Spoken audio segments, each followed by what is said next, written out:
Hello friends, welcome back to my channel. ఎలా ఉన్నారంతా? నేనైతే చాలా బాగున్నాను. మీరు ఎలా ఉన్నారనేది నాకు కమెంట్ సెక్షన్లో కమెంట్ చేసి చెప్పండి.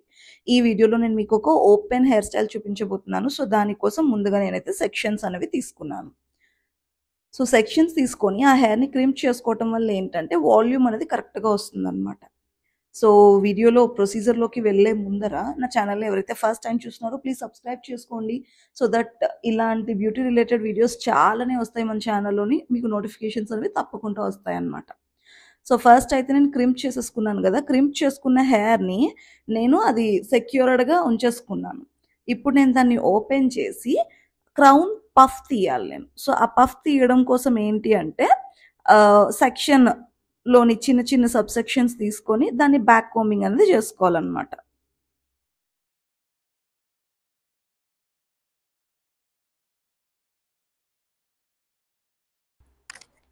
సో టోటల్ క్రౌన్ పఫ్ ఏదైతే ఉందో క్రౌన్ పఫ్లో ఉన్న హెయిర్, ఆ క్రౌన్ పోర్షన్ ఉన్న హెయిర్ అంతటినీ కూడా మనము ప్రాపర్గా బ్యాక్ కోంబింగ్ అనేది చేసుకొని పఫ్కి కావాల్సినట్లుగా మనం రెడీ చేసుకోవాలి అనమాట. వాల్యూమ్గా రెడీ చేసుకోవాలి. సో సెక్షన్ బై సెక్షన్ మంచిగా తీసుకొని చేయాలి. సో ఆ బ్యాక్ కోంబింగ్ చేసుకున్న తర్వాత ఖచ్చితంగా నేను చూపిస్తున్న విధంగానే మీరు హోల్డింగ్ స్ప్రే అనేది స్ప్రే చేసుకోవాలి. అలా స్ప్రే చేసుకుంటేనే మనకి పర్ఫెక్ట్గా ఉంటుందన్నమాట హోల్డింగ్. లేదు అంటే కనుక అది డౌన్ అయిపోతుంది, వేలాడిపోయినట్లు అయిపోతుంది. సో అలా అయిపోతే మళ్ళీ మనకి అవుట్పుట్ మనం అనుకున్నట్లుగా రాదు కదా. సో అందువల్ల మీరు ఖచ్చితంగా హోల్డింగ్ స్ప్రేని అప్లై చేసుకోండి. సో దట్ చూడండి, అది మనం ఎలా పెట్టి ఉంచితే అలాగా ఉంటుంది కదా. సో ఇంకా చాలా టిప్స్ అండ్ ట్రిక్స్ ఉంటాయండి హెయిర్ స్టైలింగ్స్లో, వీటన్నిటిలోని కూడా. సో అలాంటివి ఫర్దర్గా మీకు తెలియాలి అనుకుంటే కనుక do subscribe to my channel.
So crown section అంతా కూడా మనం బ్యాక్ కోంబింగ్ చేస్తా ఫ్రంట్ వరకు వచ్చేసాము. సో ఇది లాస్ట్ సెక్షన్ అనమాట.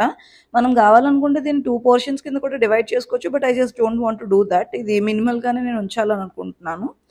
కనుక నేను ఆ లాస్ట్ సెక్షన్ని జస్ట్ ఆ కిందన కొంచెం బౌన్స్ యాడ్ చేయడం కోసం ఆ కిందన మాత్రమే బ్యాక్ కోంబ్ చేశాను. సో చూసారు కదా లిఫ్ట్ ఎలాగో వచ్చిందో. ఇప్పుడు దీన్ని నీట్గా మీదనంతా కూడా కోంబ్ చేసుకోవాలి. చాలా లైట్గా కోంబ్ చేసుకోవాలన్నమాట, గట్టిగా దువ్వేసుకోకూడదు. సో లైట్గా కోమ్ చేసుకొని మనం పిన్స్ పెట్టేసుకోవాలి.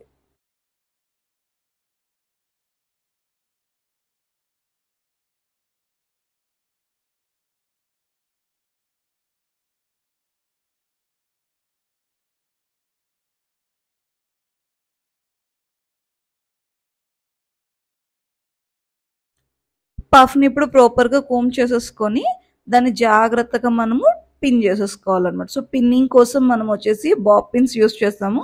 So high quality Bob pins మాత్రమే మనకి ఎప్పుడైనా మంచి పని చేయగలుగుతాయి.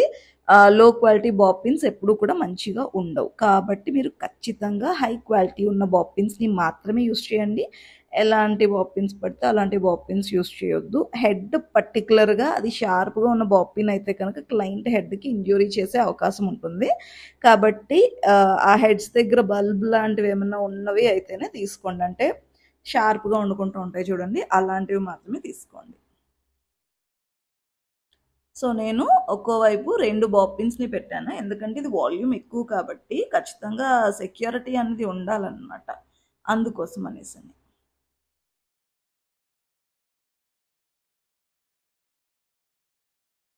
సో బాపిన్స్ పెట్టేసుకున్నాక చూసారు కదా పఫ్ ఈ మాదిరిగా ఉన్నది.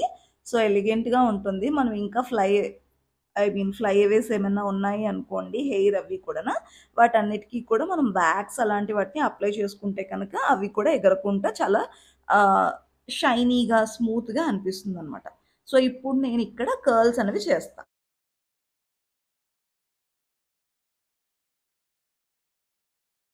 ఈ కర్ల్స్ చేయటం కోసం నేను స్ట్రెయిట్‌నర్‌ని యూజ్ చేస్తున్నాను. బేసికల్‌గా అయితే నాకు అలవాటు లేదు స్ట్రెయిట్‌నర్‌తో కర్ల్స్ చేయడం. బట్ స్ట్రెయిట్‌నర్‌తోని స్మూత్ కర్ల్స్ అంటే లూజ్ కర్ల్స్ లాంటివి వస్తాయన్నమాట. సో, ఆ లూజ్ కర్ల్స్ వస్తాయి. సో, పెద్ద టాంగ్ రాడ్స్‌కి ఎఫర్ట్ చేయలేని వాళ్ళు ఇలాగ స్ట్రెయిట్‌నర్‌ని యూజ్ చేసి కూడా టాంగ్స్ అనేవి క్రియేట్ చేయొచ్చు. సో, దానికోసం నేను చూపించడం అయితే జరుగుతుంది. బట్ ఇది ఖచ్చితంగా ఇలాగే చేయాలి అని రూల్ అయితే ఏం లేదు. పెద్ద టాంగ్ రాడ్స్‌ని యూజ్ చేసుకున్నా కూడా we can get the same effect. So, దీనికోసం ఏమి లేదు. ఫస్ట్ ఒక సెక్షన్‌ని మంచిగా కోంబ్ చేసుకోండి. స్ట్రెయిట్‌నర్‌తో జస్ట్ అలా స్ట్రెయిటెన్ చేసి దాన్ని రోల్ చేయండి ఫస్ట్. ఫస్ట్ హెయిర్‌ని రోల్ చేయాలి. తర్వాత స్ట్రెయిట్‌నర్‌ని 2 టైమ్స్ రోల్ చేయండి. సో దట్ మనకి ఆ కర్ల్ అనేది వస్తుందనమాట. సో, ఇదే విధంగా టోటల్ ఈ ముందు బ్యాక్ ఉన్న హెయిర్ అంతటిని కూడా చేసేసుకోవాలి. తర్వాత ఫ్రంట్ ఎలివేషన్ కంప్లీట్ చేసుకొని దాన్ని కూడా చేసుకోవాలి.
సో, ఈ విధంగా టోటల్ హెయిర్ అంతటిని కూడా మనము ఈ కర్ల్స్ అనేవి చేసుకోవాలి. సో, ఇక్కడ బ్యాక్ కర్ల్స్ అంతా అయిపోయిన తర్వాత మీరేం జేయాలి అంటే ఫ్రంట్ వేరియేషన్‌కి రావాలనమాట. So, you have to work completely on the back hair. First కిందన ఉన్న హెయిర్ అంతా చేస్తాం. తర్వాత ఆ క్రౌన్ పఫ్ తీసాం గదా! అక్కడ హెయిర్ జేయాలి. సో, అది చేసేటప్పుడు మాత్రం చాలా జాగ్రత్త. క్లయింట్ గాని, మోడల్ గాని వాళ్ళనొకసారి హెయిర్ మీద అక్కడ పిన్ మీద చేయి వేసి ఉంచమని చెప్పండి. ఇఫ్ ఇన్ ద కేస్ మీకు హెల్పర్ ఎవరైనా పక్కనుంటే వాళ్ళనన్నా వేయమని చెప్పండి. సో దట్ ఏంటంటే అది లాక్ అయ్యి ఉంటుందన్నమాట.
సో ఈ విధంగా టోటల్ హెయిర్ అంతా కూడా మనము లూజ్ కర్ల్స్ అయితే చేసుకున్నాము.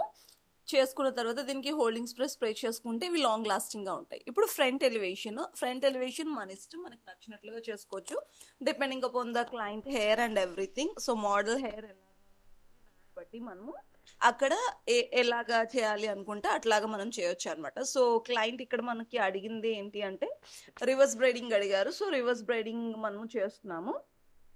సో దానికోసం సెక్షన్ ఫస్ట్ ఒకటి తీసుకోవాలి, తీసుకొని దాన్ని అగైన్ 3 పోర్షన్స్ కింద డివైడ్ చేసుకుంటాం. సో మనము ఇది చేసేటప్పుడు ఎప్పుడైనా కూడా ఏ హెయిర్ స్టైల్ చేసేటప్పుడైనా కూడా proper sectioning and proper combing ఈ రెండు చాలా చాలా యూజ్ అవుతాయి. సో కోమ్ని హోల్డ్ చేస్తూ మనం వర్క్ చేయడము, కోమ్ చేస్తూ వర్క్ చేసుకోవడం అలవాటు చేసుకున్నట్లయితే కనుక మీ అవుట్పుట్ అనేది చాలా బాగుంటుంది. సెక్షన్ క్లిప్స్ని మెయింటైన్ చేస్తా మనము చక్కగా చేసుకున్నాం అనుకోండి, అవుట్పుట్ అనేది ఇప్పుడు రీల్స్లోని వాటిని చూస్తూ ఉంటాం కదా, అటువంటి అవుట్పుటే మనకు కూడా వస్తుంది అనమాట. సో రెండు వైపులా ఈ విధంగా మనము ఫ్రంట్ ఎలివేషన్ కంప్లీట్ చేసి బ్యాక్న పిన్ చేసుకోవాలి.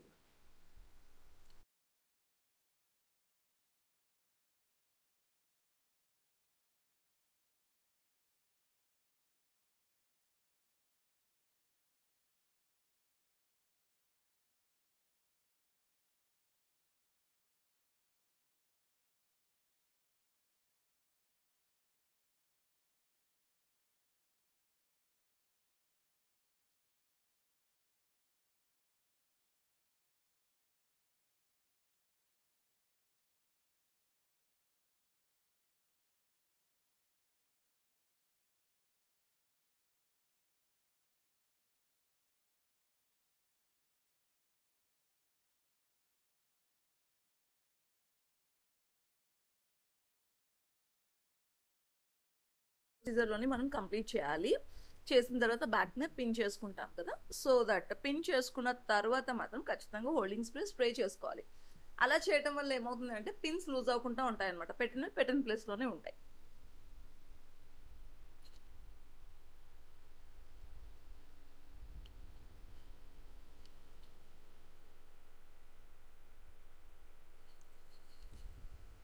సో మీకు ఈ హెయిర్ స్టైల్ ఎలా అనిపించిందో కమెంట్ సెక్షన్లో కమెంట్ చేసి చెప్పండి. అండ్ ఇంకా ఇలాంటి హెయిర్ స్టైల్స్ కావాలనుకుంటే కనుక please like, share and subscribe to my channel అండి. ఇలాంటి చాలా వీడియోస్ నేను అప్లోడ్ చేస్తాను అండ్ ఆల్రెడీ చాలా వీడియోస్ ఛానల్లో ఉన్నాయి కూడా. So please support the channel. Hope you found this video helpful. Bye bye.